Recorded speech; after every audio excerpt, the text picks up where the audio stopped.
I think it was an interesting game. Probably not what I predicted, it would look like. But having said that, if you ask the hockey world probably 2 months ago, based on who's been playing the best, you know, all season, I think people probably would have predicted Edmonton would be in the conference final. I mean, since November, they've been an elite team in just about every category, and so I'm not surprised. And we'll get ready and get to work, and excited to play in the conference final against a great team. I'll tell you, they got to look at the end. I mean, hats off to Vancouver. What a season, and fight right to the end.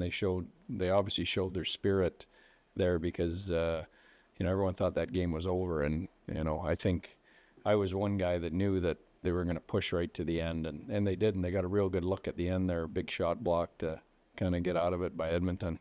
If you look at Edmonton and Colorado, are they as similar in terms of preparation as they appear? Yeah, you know what? I think, I would liken Edmonton. It's going to be a combination of what we dealt with Colorado, and also what we dealt with Vegas. I think it's a little bit of a hybrid of both those teams. So, we're going to have to pull all the things we did well against those two opponents, and I think that will apply, but that's easier said than done, and you've also got the best player in the world to deal with. I know you won't go too far in access notes, but where are the similarities for the two? Colorado's seems obvious. Yeah. Like Vegas, like where are the... Yeah. In how they defend, in D zone, and their defensemen, and keeping their defensemen close to the net. Vegas and Colorado, and you've got a McKinnon or an Eichel, that type of speed off the rush. I think both at elite power plays, particularly Colorado, elite power play. This is elite plus. So there's a lot of similarities if you look at the two opponents, I think. You were very successful limiting McDavid in the regular season. What's the key? Yeah.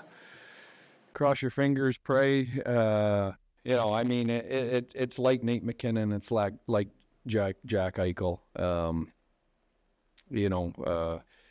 You're never going to hold them off the score sheet. You've got to defend them as a 5-man unit. You always have to have awareness when they're on the ice. You can't. You've got to have detail to your game at all times, and you can't take a breath. Because those guys will expose you. You've got a lot of offense from their D, right? Particularly Bouchard. Yeah.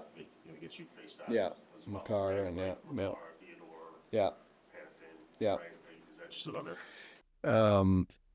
I think we've seen a lot of the things that we're going to see here already.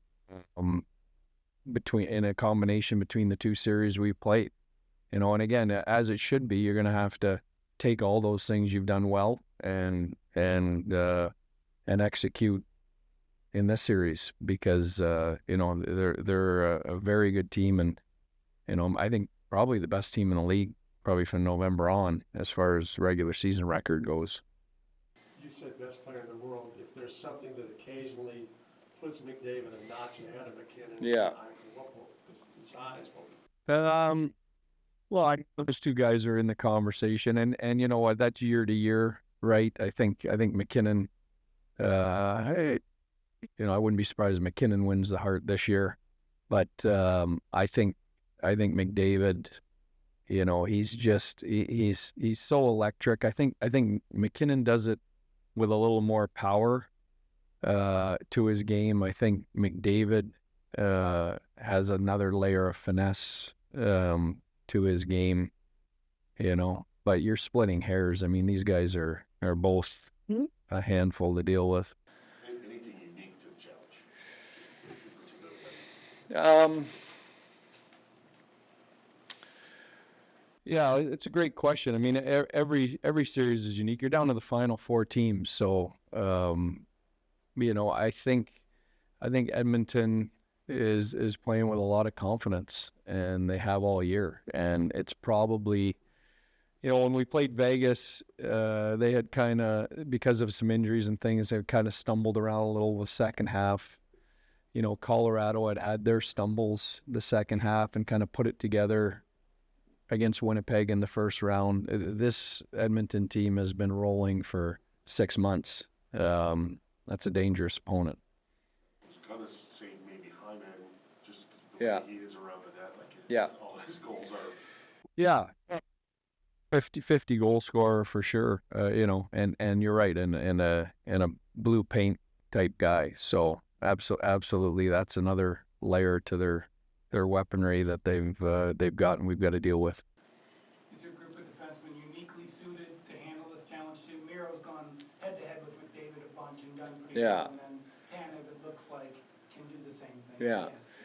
Yeah, I don't know if we're uniquely suited, but you know, we like our group, and again, we faced some great players here, so you know but you've got to do it again. You know, I mean, whatever you've done in the past is great and has got us to this point, but that doesn't necessarily, you know, mean you're gonna do the same thing to Connor McDavid. You know, you've got to go out and do it all over again and do it at another level than you've done it prior. Speaking of Miro, like we haven't spoken enough about Miro. Yeah, Like, he's yeah. averaging again. Yeah. Averaging 28 minutes, he leads you in scoring. Can you point out one or two things that I'm not noticing? Or Yeah. We're not noticing. You know, just examples of where he's made an impact that is. Yeah. Well, I think the beauty of Miro is exactly like you just talked about. I mean, you go through an entire game and you don't really talk about him, but his fingerprints are all over the game. And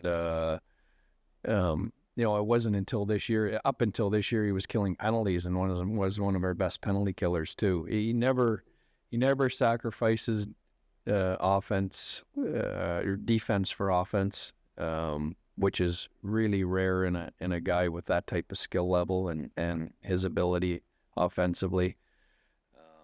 And I think he actually enjoys the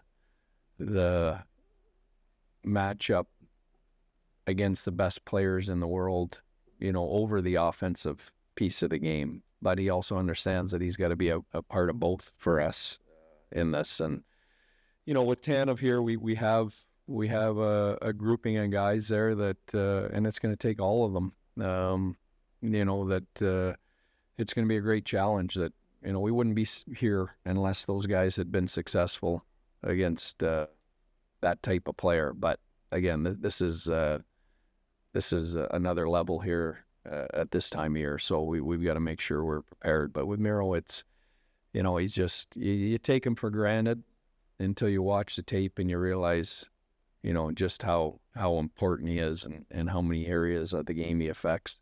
Is there something in the playoffs that has increased his scoring in the bubble? I think he led them in scoring as Yeah. well. Last year, not as much so much, but then Well, I think it's his understated competitiveness.